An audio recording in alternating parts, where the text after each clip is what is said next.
Connaissez-vous celle du Bugey? Dans la tradition bugiste, pas de vin, mais de l'eau et un drôle de fromage. Séance dégustation avec Béatrice Tardy et Pierre Lachaud. Dans ce pays-là, d'un coup de baguette magique, le plat en céramique devient un fromage au lait cru qui se déguste uniquement en fondu. Ramequin est son nom. Il faut être tombé dedans petit pour l'apprécier ou bien faire preuve de courage, car l'enchantement du palais n'apparaît qu'à la 3e dégustation. C'est très terroir. Exact. Mais qu'est-ce que ça veut dire? Je dirais rien d'autre. Alors cette deuxième fois? Ça passe mieux.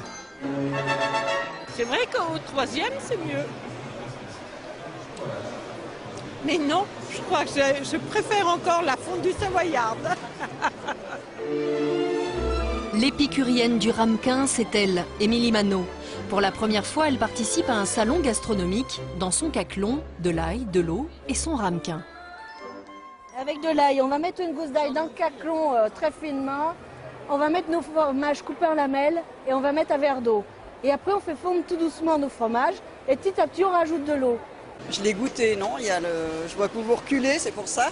Non, non, j'ai pas la laine. Parce que c'est vrai que c'est... Vous n'avez jamais goûté? Vous devriez goûter. On a tendance à faire toujours de la fondue savoyarde ou la fondue bourguignonne. Et puis là, c'est bien pour les gens qui n'ont pas de boire de l'alcool, c'est à l'eau. Donc c'est important aussi. Vous voulez des forts, des moins forts? Moyen, donc c'est dans ceux-là. Les gens avant le consommaient toutes les semaines, mais maintenant le consomment une fois par an. Donc du coup, si on veut continuer à durer, il faut qu'on élargisse la clientèle. Même si vous n'avez pas de mal à en vendre pour le moment. Voilà, pour le moment, mais bon, dans 30 ans, il faut qu'on assure la suite, on va dire. Il y a longtemps, chaque ferme du Bugey avait sa propre recette pour fabriquer ce plat du pauvre avec le surplus de lait. Très protéiné, le ramequin remplaçait alors avantageusement la viande. Michel Carrel s'en rappelle bien, le ramequin c'était aussi toute une ambiance. On était des bandes de copains, on se passait pas des ramequins. Tous les samedis, on brassait un ramequin, soit dans les Grands Lions, soit dans un restaurant, ou soit quoi que ce soit. Et ça nous passait la soirée, puis après, on allait, comme on dit, danser ou quoi que ce soit. Et un bon ramequin est translucide. C'est un coup de main à prendre.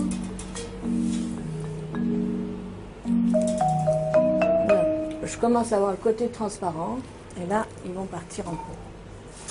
50 litres de lait écrémé pour au final seulement 3 kilos de ramequin. Chaque petit fromage va s'affiner comme autrefois dans des pots en grès. Je pourrais utiliser une pièce avec l'hygrométrie voulue, ainsi de suite, une grande cave. Donc bon, c'est des moyens supplémentaires en plus, mais il y a ce côté traditionnel que j'aime bien. 2 mois minimum d'affinage, puis il faut enlever la moisissure blanche pour révéler la couleur ocre translucide. Comme les anciens, Émilie l'a d'abord fait à la main.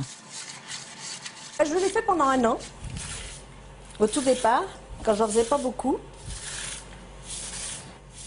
Et donc depuis, j'ai trouvé un autre moyen de les laver.